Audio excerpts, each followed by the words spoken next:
life could be.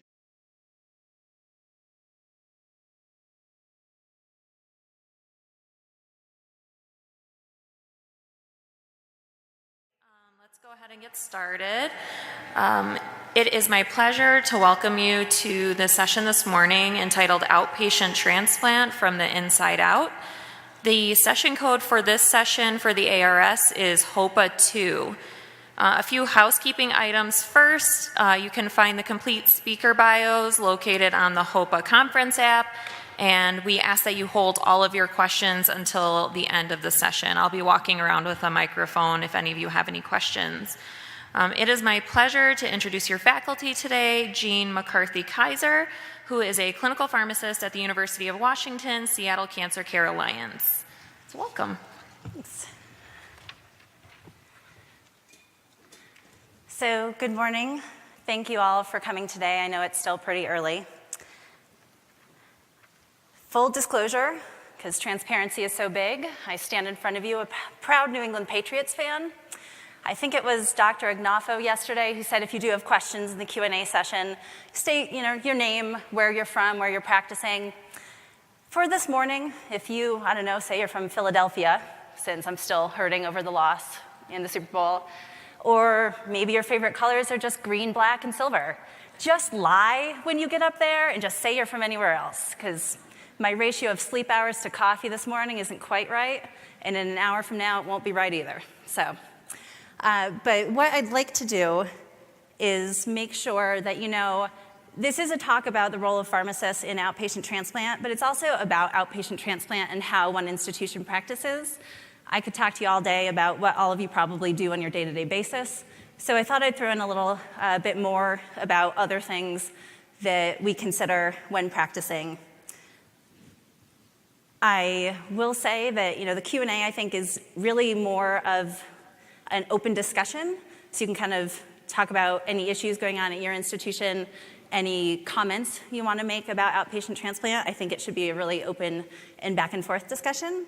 I will also be at what I'm affectionately titling Meet the Experts, and Jean's there too, at 12:30 over in the lounge across the way. So if you have any questions you want to ask then or after the talk, I'm happy to answer any. So I thought I'd start out easy with the bold statement that stem cell transplant can be life-saving for some hematologic and non-hematologic malignancies, and the number of transplants performed in the US continues to increase. The cost also continues to increase, and the reimbursement rates are staying pretty stable since about 2011 from Medicare for inpatient auto and allo transplants. It was about 2011 in which there was an increase in reimbursement for allos, but autos have really remained pretty stagnant. I know at our institution, I think in our 2012 data, just for an auto transplant, we were looking at patients' finances coming in and seeing that patients needed to probably have almost $500,000 of either a deposit or insurance coverage to get a transplant at our institution. Back in those days, that actually would have netted you a house in Seattle, probably two at that point. These days, it'll get you about like an apartment or someplace like in the back of a backyard. So financial reimbursement is challenging. I am not here as a reimbursement expert. I know the talk description uses the word at least twice. I wrote it a long time ago. So the Centers for Medicare and Medicaid Services, or CMS, does publish their transplant coverage determination in NCD 110.23.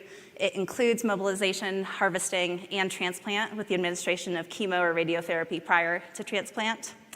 And while some of you might not perform any outpatient transplants or might only have private insurance payers, at our institution we have a mix of patients. Regardless of what your population is, I think it's important to note this because private insurance companies may look to this NCD to help them make their coverage determinations. And let me tell you, it's a very stimulating document. There is a list of indications that CMS does cover here, both for allo and auto transplant. I won't belabor this point or the next two slides. Also, I'm a little verbose, so I don't want to go over. But anything noted with an asterisk is something that has more specific criteria than just the diagnosis listed here in order to obtain coverage. And these determinations don't change too often.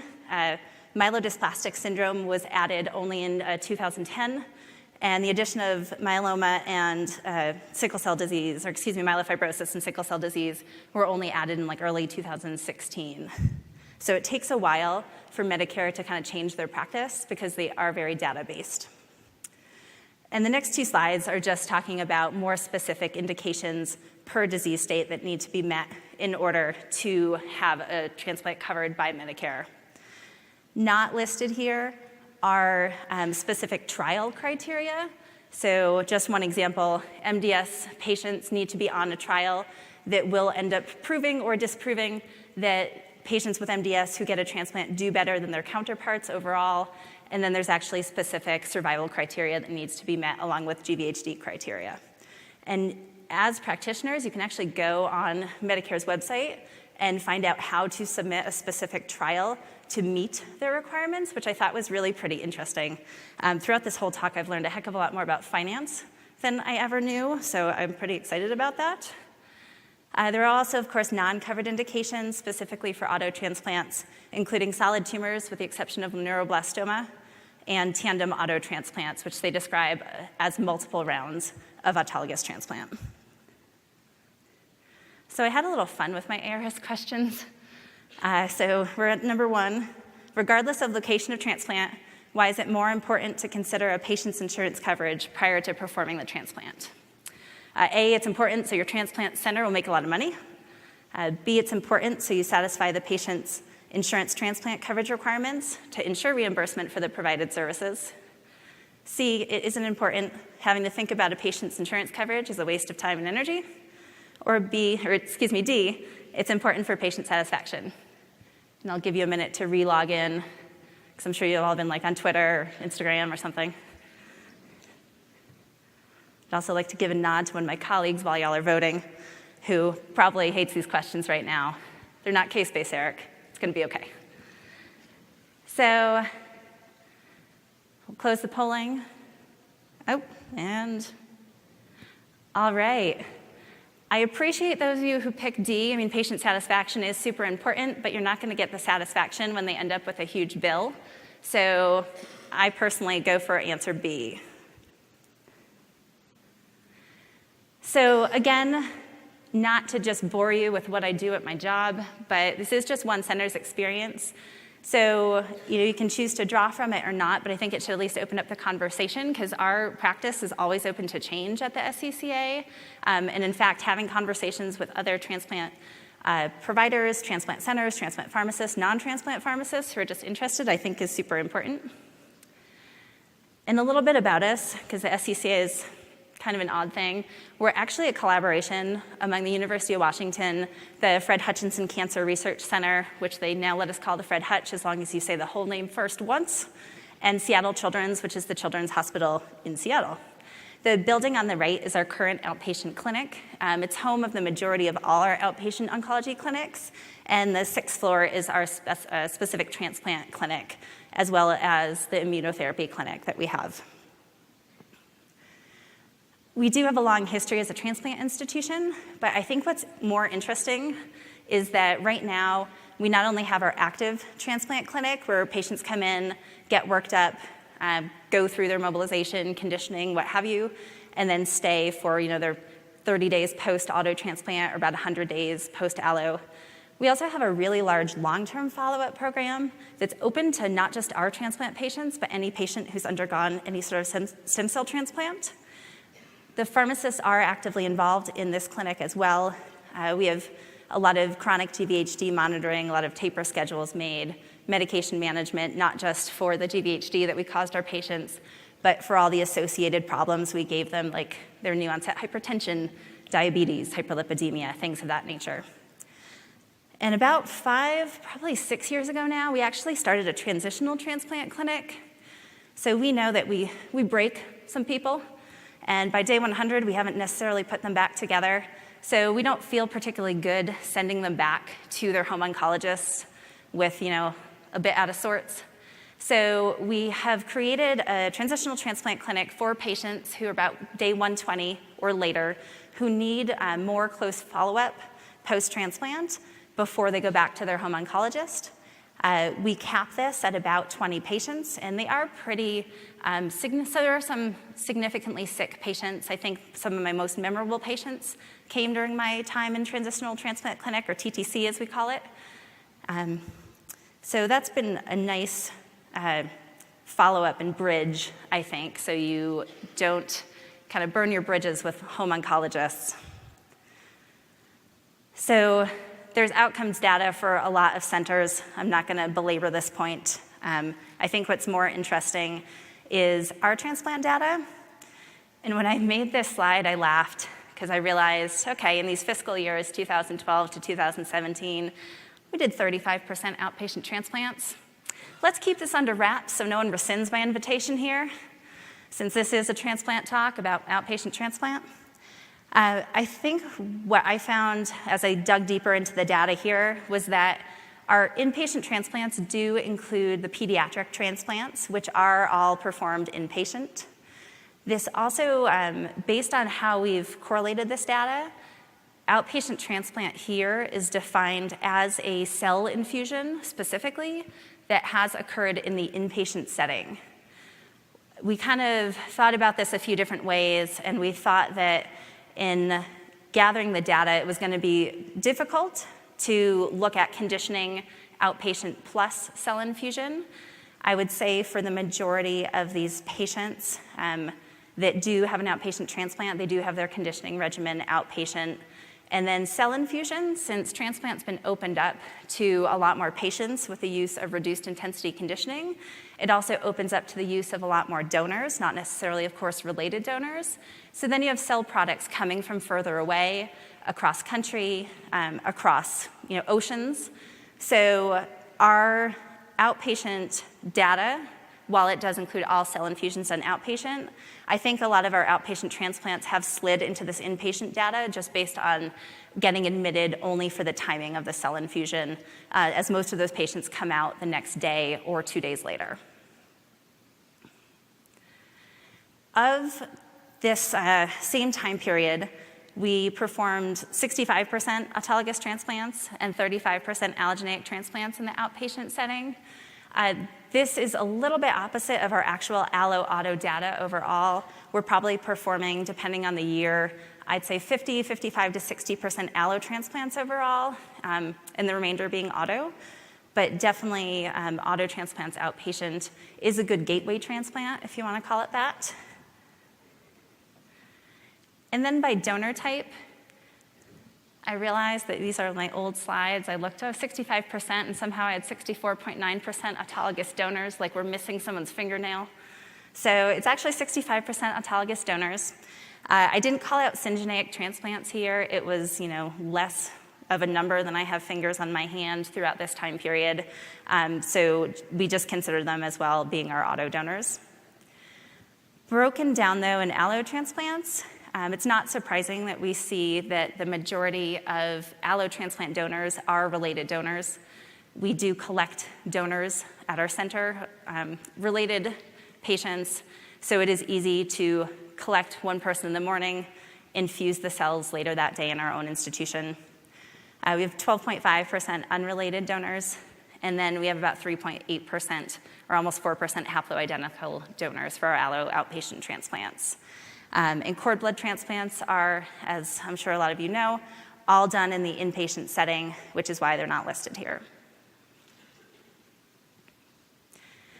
So again, as I mentioned, I could talk to you and will about what pharmacists specifically at our institution do, but I think it paints a better picture to kind of see the operations portion of it as to how we operate and then move into the clinical setting, because I think it makes a smoother path. And then there's also some insurance clinical pearls that I feel obliged to mention, because these are issues that we've dealt with and continue to deal with as we go. And maybe it's too early to talk about insurance, but it's going to happen. Leave now if you need to.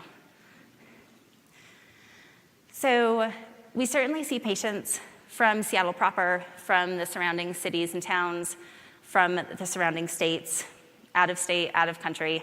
It's kind of a mix. Anyone can refer a patient to our center. It doesn't have to be the patient's physician only. It can be the patient themselves, a friend, a family member, what have you. And there's actually an online referral you can do, and you can also call. The calls go to our clinical coordinator's office that has a staff of about 16 who perform various roles. There's always 2 attendings that rotate through monthly, one for intake and then one for donor searches. And the CCO does a ton to lay the groundwork for the patient to walk in our door. They make sure we have all the outside records, that we have a plan in place for them, be it a protocol, a standard treatment plan, or just a regimen off a published paper. They help coordinate donor searches, schedule patients, what have you, they'll do it. Most importantly, and what I want to touch on, is they are the first point of contact with our finance department before a patient ever comes in. And I will say, the exception is, patient finance has been dealing with our hematology or solid tumor transplant patients who are being seen within our center.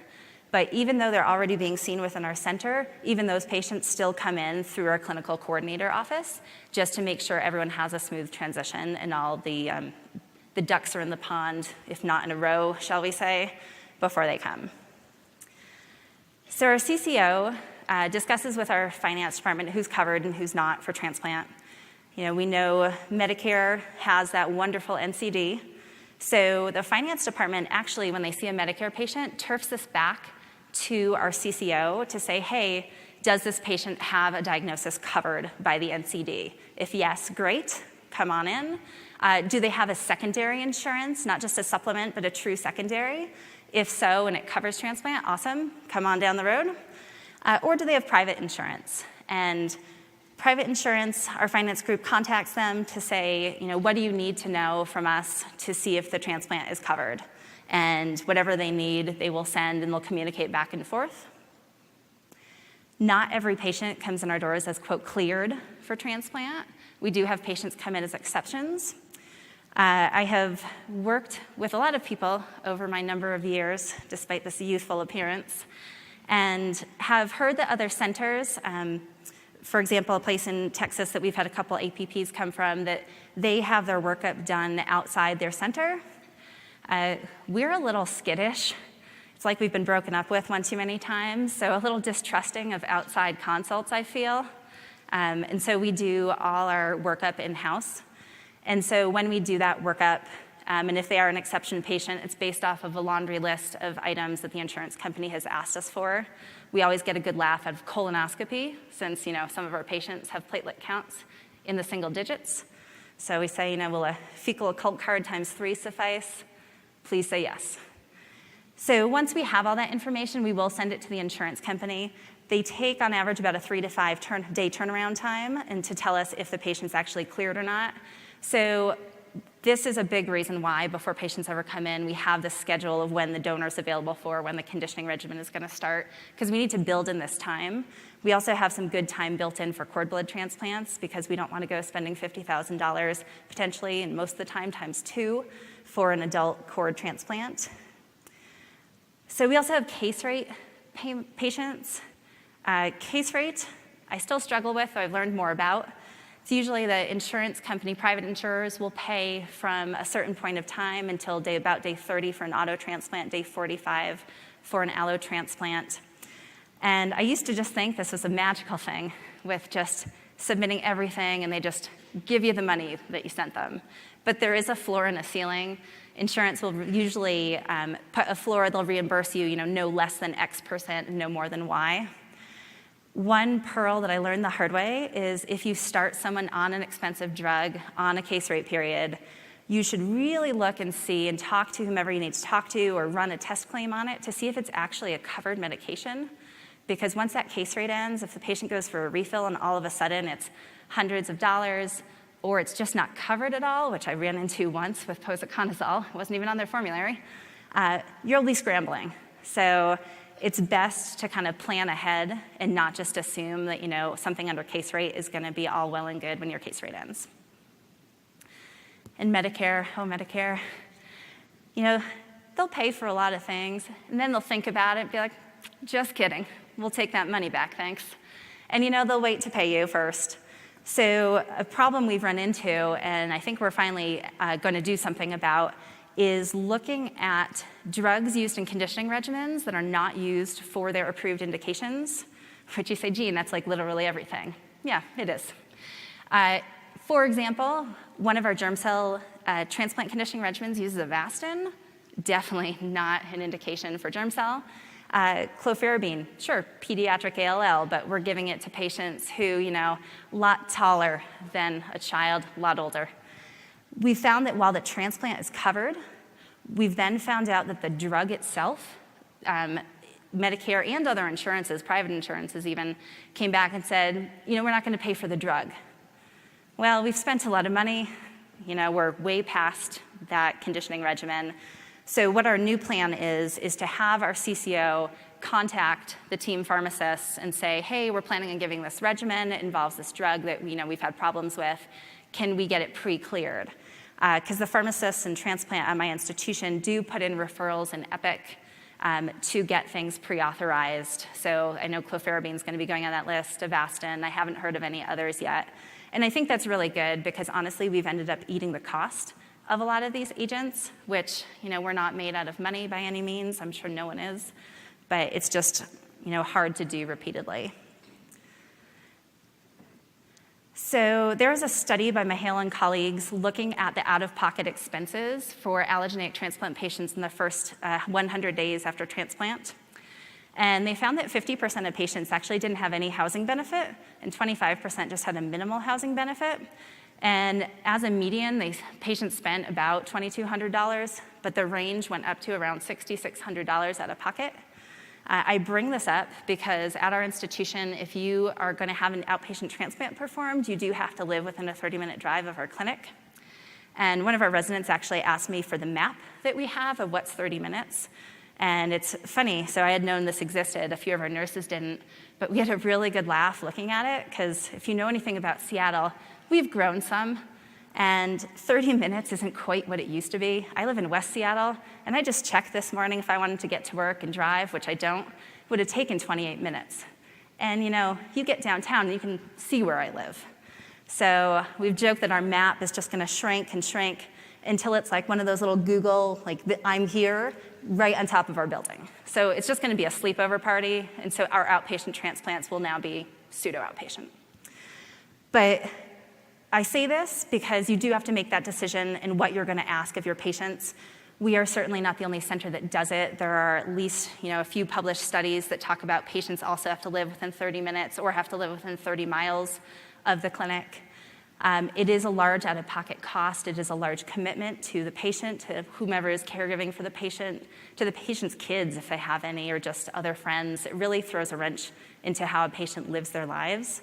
And a lot of our patients from non-city areas don't necessarily like being in the city.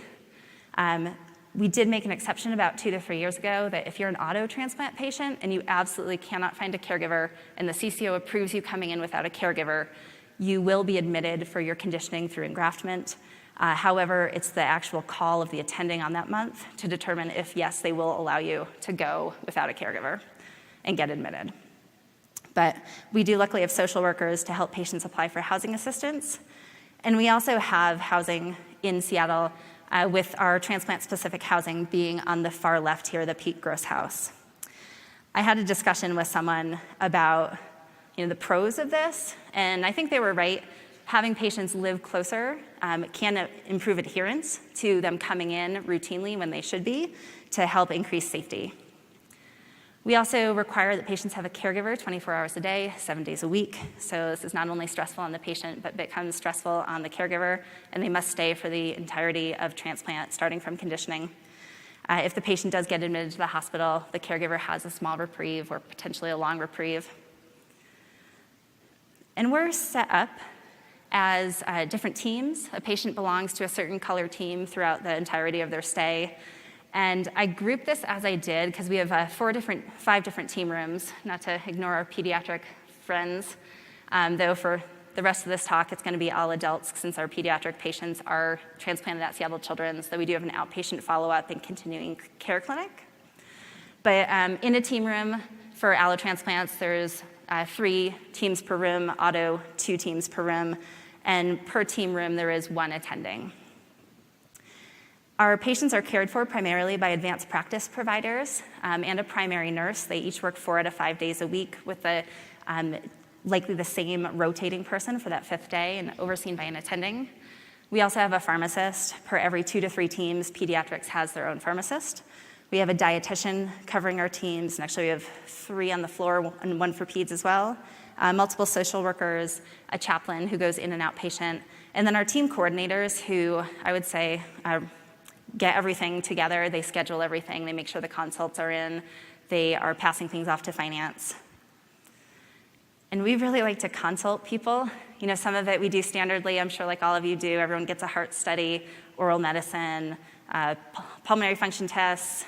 Everyone sees gynecology, but you know, we like a good consult. We love derm these days. That's super popular. Infectious disease is growing. All of our cord transplants see ID off the bat. But to tell you a little bit more about how we make outpatient run, we do have an infusion center.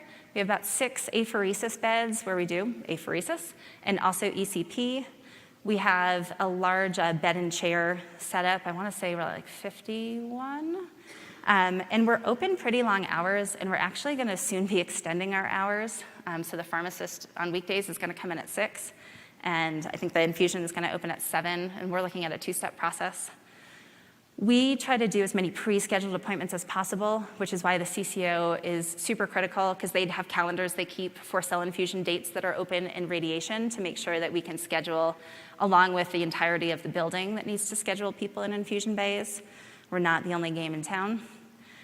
So same-day add-ons are tough. We rely a lot on home infusion for those patients who can get it through their insurance and who we trust enough to do home infusion, which would be characterized as IV fluids, IV electrolytes, and medications.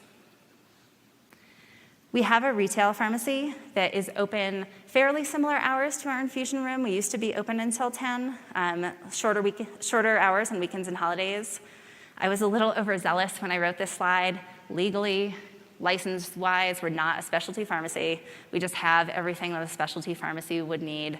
We have the TKIs, we have the IMIDs, we have everything else you could think of, everything to do with transplant-related meds, all the immunosuppressants. And patients are encouraged, not required, as I know we cannot do that and we don't, but they're encouraged to use our pharmacy because we do have the medications we need for transplant. Plus, I feel like we're pretty good at billing and knowing how to bill, and I don't know that I feel that comfortable always about outpatient pharmacies. We certainly work with them, because if we do have local patients, they might be staying at home and using their local pharmacy. But we try to try to keep everything within our system, so that way, for example, we can start like levofloxacin same day. We don't need to worry if an outpatient pharmacy doesn't have it. So that brings us to our next question. Whose role on the transplant team would be considered the most important? I dialed down the irony on this. It used to say the pharmacists, of course, but someone who reviewed my slides thought maybe not. So is it the pharmacists? Is it everyone's role is equally important? Is it the nurses or the chaplains? And I'm sure this really could have a wide variety of answers.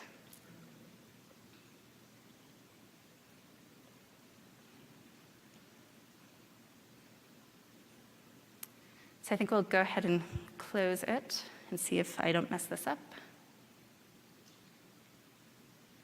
You have to wait for it to show up. That's where I went wrong. So yes, so I really appreciate those 3 people who said A. Pat yourselves on the back, I totally agree with you. But in the interest of fairness, it's B.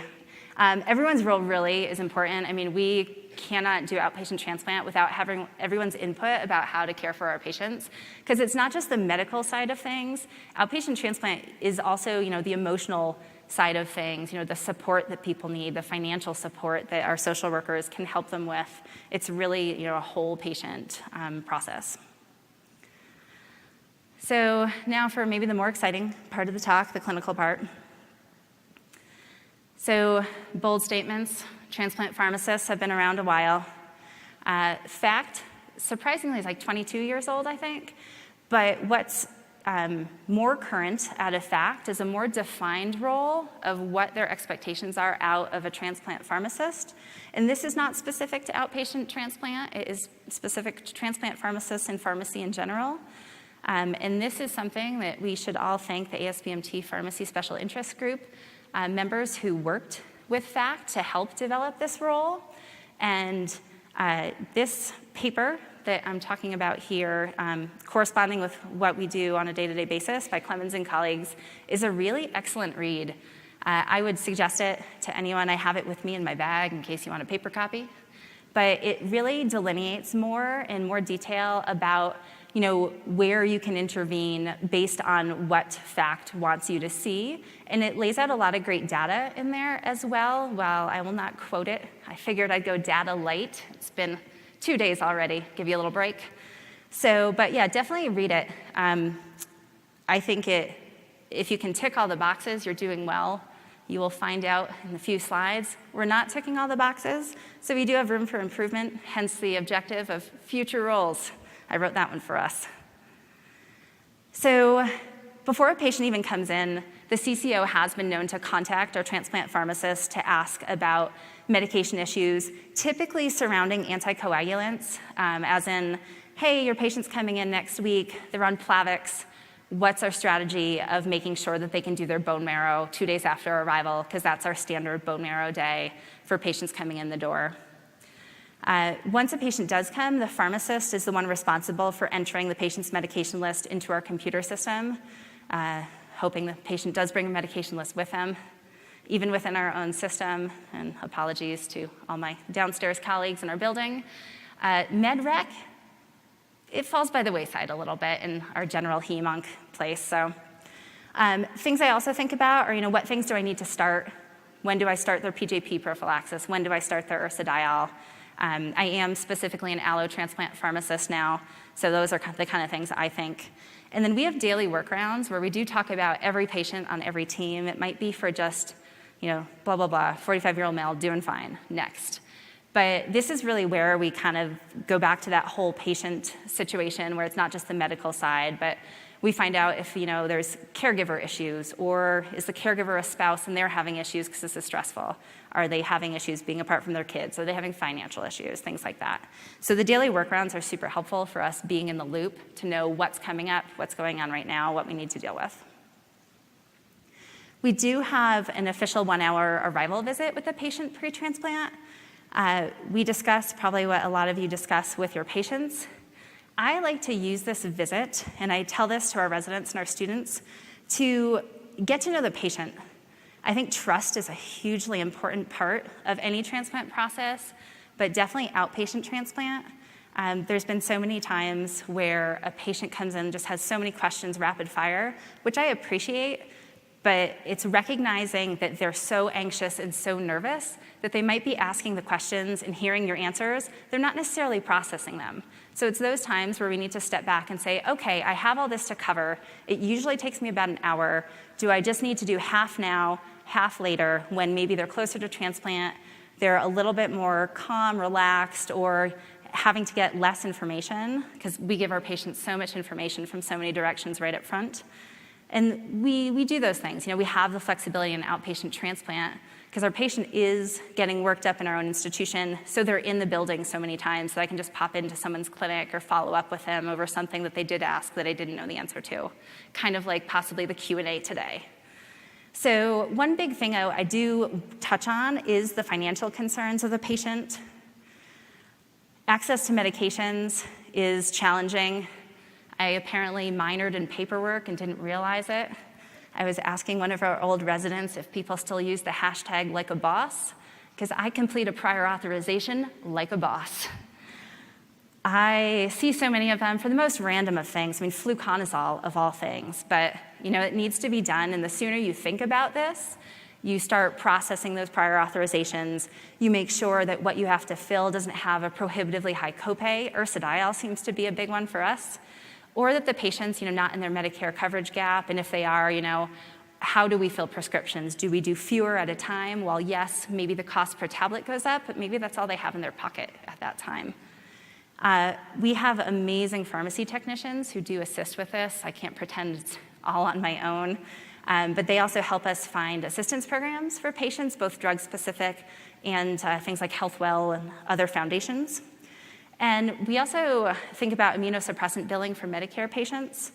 I have particularly started, probably about a week out now, writing test claims for our pharmacy techs in our billing department to run to make sure that no one needs a prior auth and that no one has a prohibitively high copay.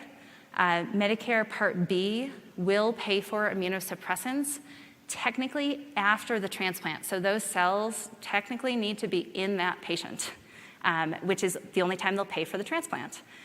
And so you have, for some of your regimens, because we do some reduced intensity and non-myeloablative transplants with oral agents starting on day -3. So I need patients to have those medications in their hand.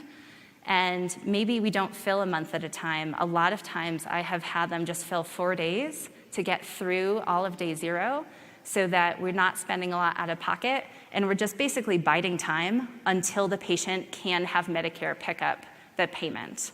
And I highly encourage anyone who does Medicare billing or sends patients, I've talked to pharmacists in Bartell's, CVS's, who do this as well, and we try to work together to make it happen, because overall, finance and transplant, the numbers are large. We, again, like all of you, make sure to review all the chemotherapy orders that go along with chemomobilization or conditioning or preparative regimens, whichever term you would like to prefer to use. We also look at growth factor dosing. Our donors do have their growth factor doses reviewed by either a pharmacist or a nurse. It's typically our nurses, since they are the ones giving the shots. But our autologous mobilization, all orders must be signed by a pharmacist. We also make sure all the supportive care medications are in place and dosed appropriately and timed appropriately. And this is when any medications that we want to stop, we make sure are stopped. And these could be TKIs, at least that we've told the patient when to stop them pre, or if we're doing a ruxolitinib taper that crosses over with starting conditioning, we'll make sure that's done. Or if they're just medications that we feel comfortable stopping because they have potential additive toxicities, say hepatotoxic meds with busulfan or clofarabine, we'll probably just stop them for a while. With allo conditioning, I definitely make sure to verify the doses of the immunosuppressants and the frequencies with which things are given, since a lot of times our unrelated donors are 3 times a day MMF versus twice. I also look at timing. We have had timing issues in the past. We typically do MMF starting on day 0, 4 to 6 hours after the stem cell infusion, but we have had patients start accidentally inpatient because things have been timed erroneously. And I won't belabor this point, but we do other medication management, since patients can have comorbid conditions, which they're on medications for. We do TDM on all the usual suspects, outpatient vanco, immunosuppressants, azoles. I had a patient on lithium the other day. You name it, if it has TDM, we're probably right on there doing it. We do dose adjustments for organ dysfunction. I've turned a blind eye to kidneys recently. I need to remind myself, because we have a lot of patients who are 65 and older, that those kidneys are 65 and older. And when a creatinine starts to go up, it doesn't mean the same thing as it does in like a 30 to 50-year-old. So I need to really re-hone my skills in that department. We do medication substitution, like switching to mold coverage when we add steroids. We do med counseling. We do all our oral chemotherapy counseling. And we make patient-friendly medication lists, like the one shown here. I don't know how well it's showing up in the back. But this is matched to a med box that we give patients. We also have translator services through the University of Washington who can translate the medication lists for our non-English speaking patients. At our institution, we also have busulfan kinetics. We perform those for our in-house patients and a lot of out-of-state and out-of-country patients as well. The allotransplant pharmacists and our pediatric transplant pharmacists cover Sundays and Mondays. We don't necessarily always have patients, as those are typically only in-house patients, probably 99% of the time. But we will get the kinetics sent to us, review them, and then make dose recommendations. Another area that is a little bit different, I think, that the Clemens paper addresses, as it is addressed by FACT, is the use of pharmacists in multidisciplinary groups. I'm realizing now these are an old set of slides, but the ones that are specific to transplant are listed here. We have a transplant and immunotherapy clinical operations team, or TICOT, formerly TCOT. You can guess what wasn't there for a while.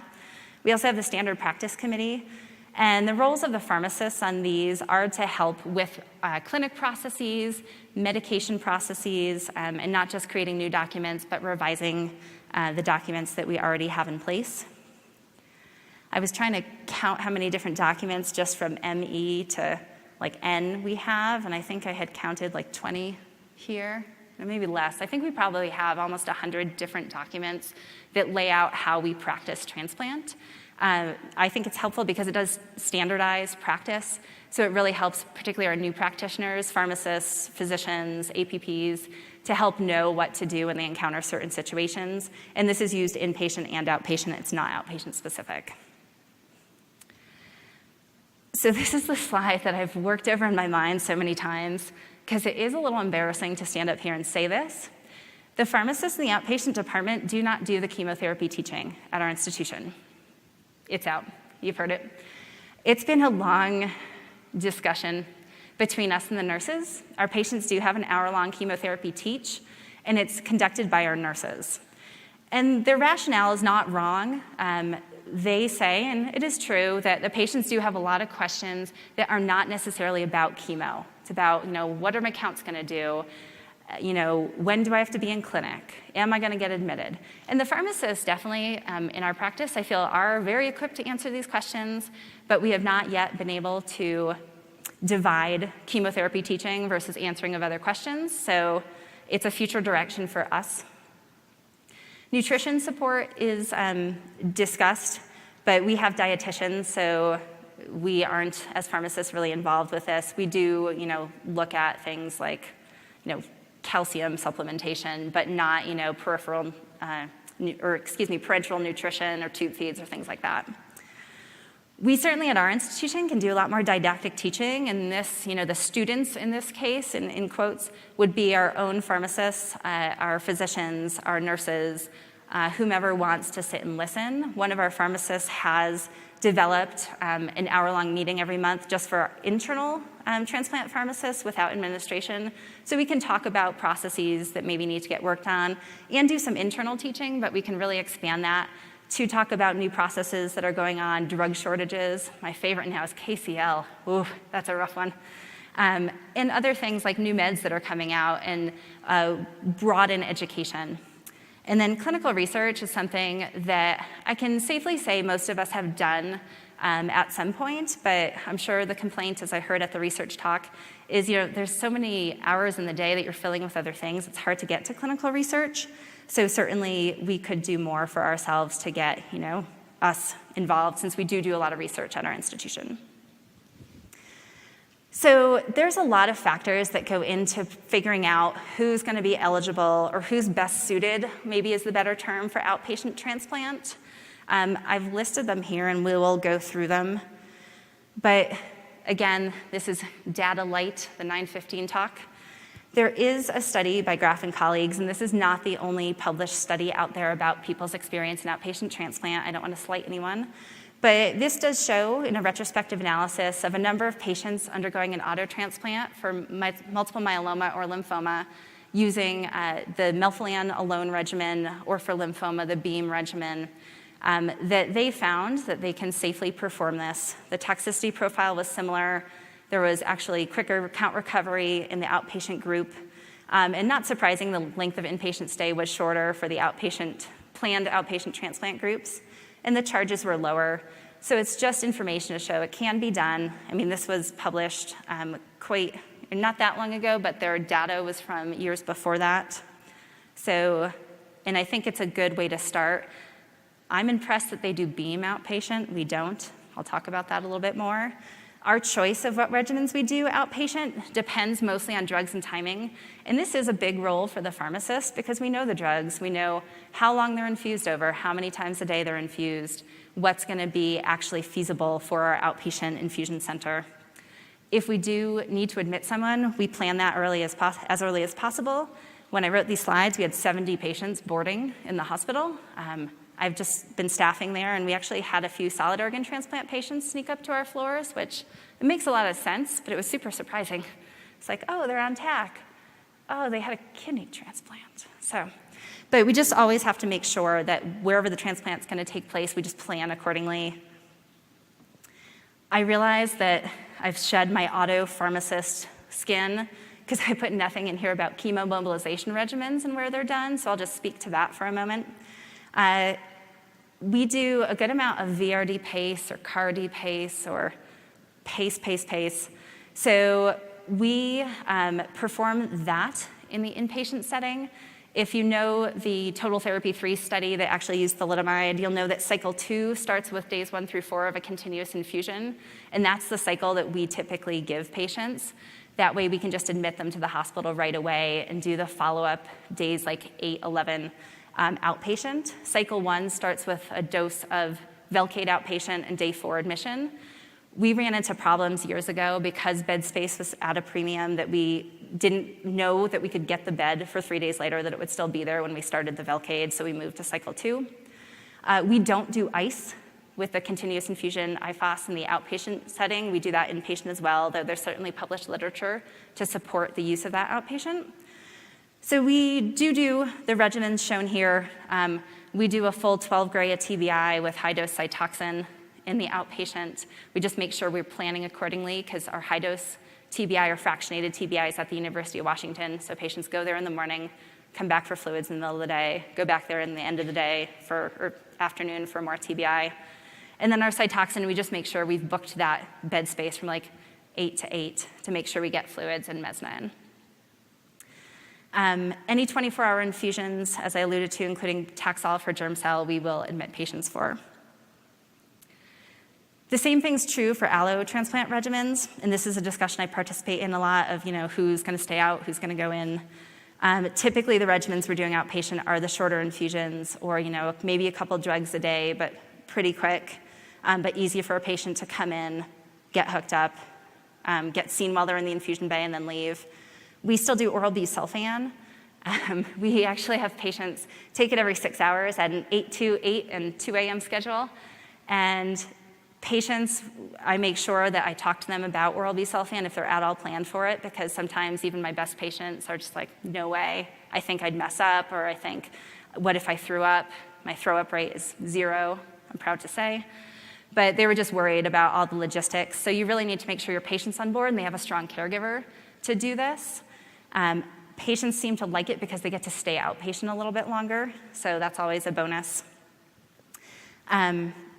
Anything inpatient, we do all intravenous busulfan inpatient as we start our infusions at 5 a.m. and run them till 8 to get the kinetics done. So our infusion center is just not open that early to facilitate this.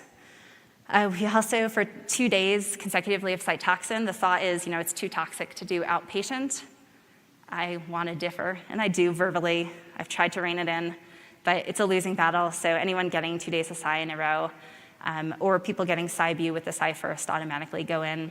And then anyone getting thymoglobulin, because we want to monitor them more carefully, gets admitted as well. Yes, we're not apheresis room nurses, but I thought I would just throw this in about types of cell product and where they're infused. The same logic that I apply to conditioning regimens and where we're going to be able to do them, I apply to GVHD prevention regimens, thinking again about drugs, route of administration, and timing. Again, for those patients getting all oral agents, I'm super comfortable having them do them all outpatient. There's not a good reason to admit them. But for patients, say, in our myeloablative transplants, though we are likely admitting them anyway, and these are for the myeloablative allos who are getting GVHD, obviously, they get admitted for continuous infusion tacrolimus, which we typically start at midnight, again, at a time that we're not going to be open.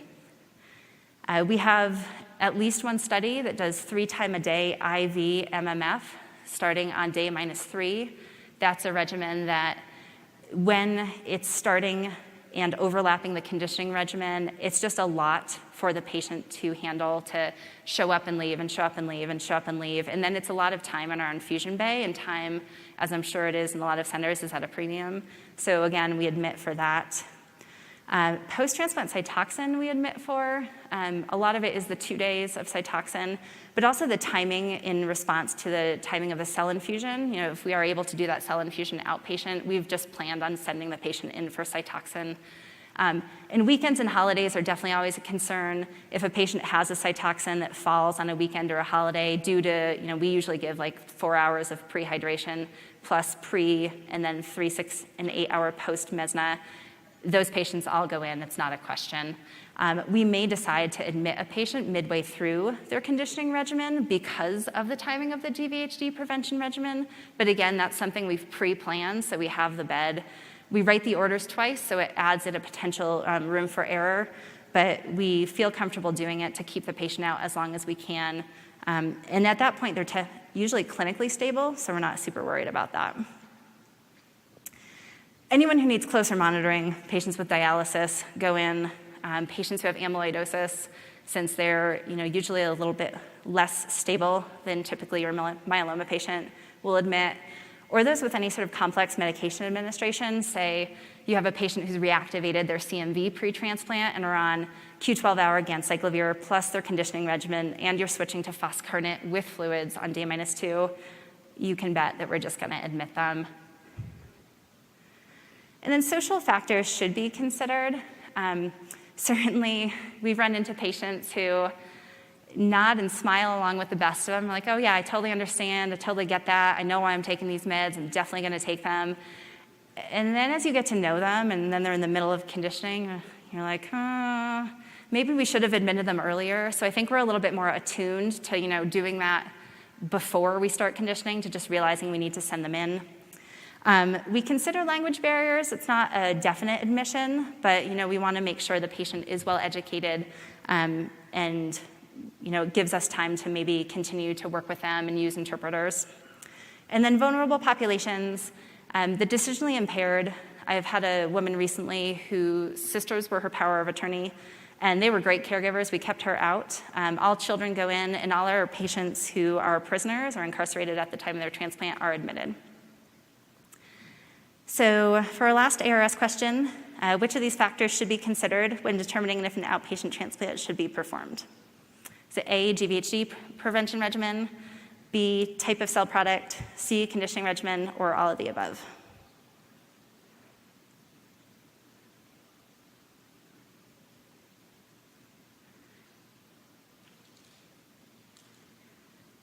In the interest of time, I'm just going to close it now.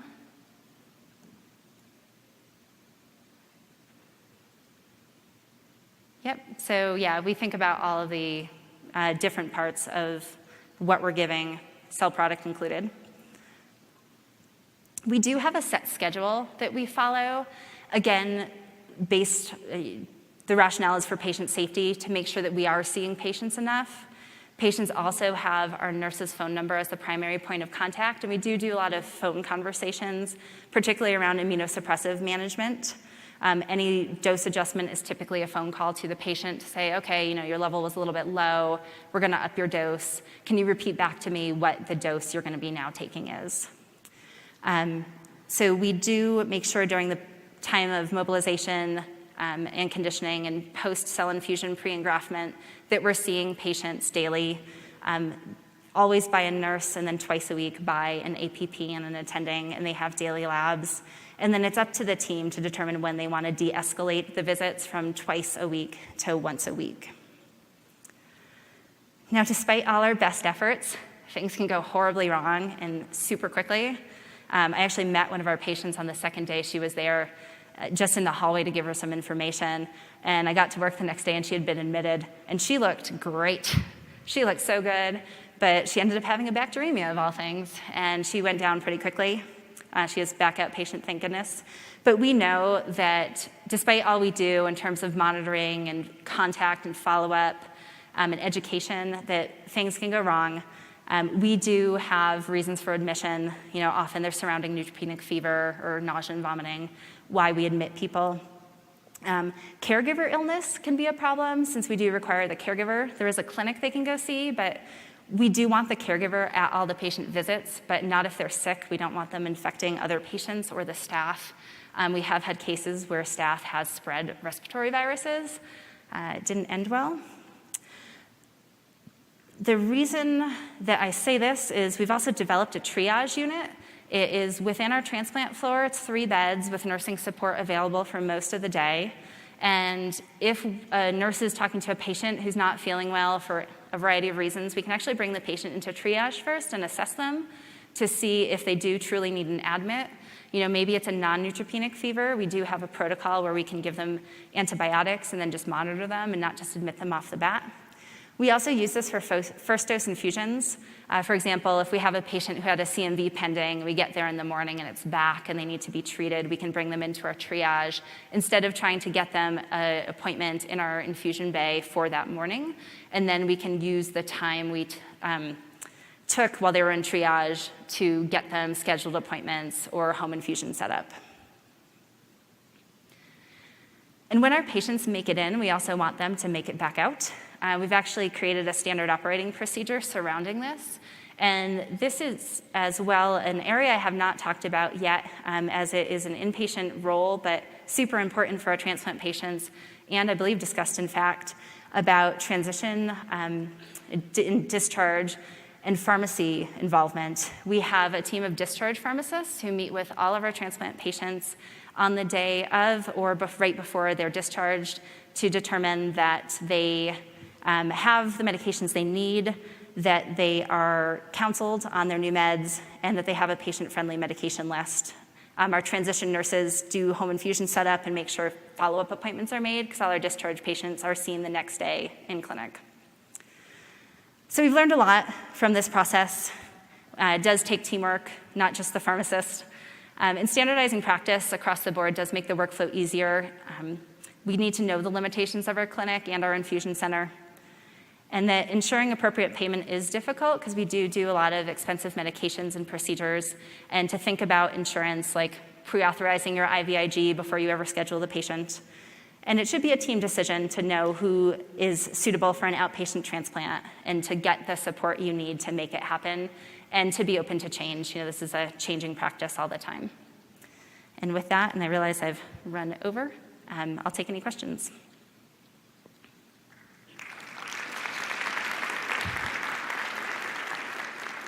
Or comments about how great the Eagles are.